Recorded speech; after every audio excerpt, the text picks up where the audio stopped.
આજે 21 જૂન ભારતમાં તો યોગ દિવસ છે, પણ નરેન્દ્રભાઈના એલાનથી આખા વિશ્વએ એનું એલાન ઝીલ્યું અને આખા વિશ્વની અંદર આજે યોગ દિવસ ઉજવાય છે.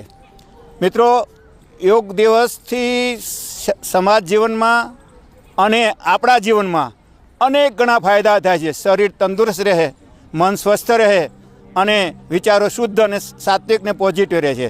રોજ યોગ કરવાથી એક તો આપણી લાઈફની અંદર નિમિત્તતા આવે છે. સવારમાં ટાઈમસર ઉઠવાનું થાય, સારા વિચારો આવે.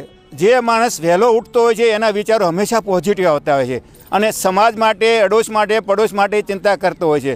એટલે બધાએ ફરજિયાત યોગને પોતાના જીવનની એક લાઈફસ્ટાઈલ બનાવી દેવી જોઈએ. મારા આજે 75 વર્ષ છે. હું ઘણા વર્ષોથી યોગ કરું છું. મેં ઘણા શિબિરો કર્યા છે અને યોગમાં હાજરી આપી છે. એટલે બધાને મારી અપીલ છે કે જે કંઈ નાની મોટા આપણા રોગના શરીરના રોગો છે એ યોગ નિયમિત કરવાથી દૂર થાય છે. શરીર સ્વસ્થ રહે છે, શરીર મસ્ત રહે છે અને હંમેશા આનંદિત રહે છે.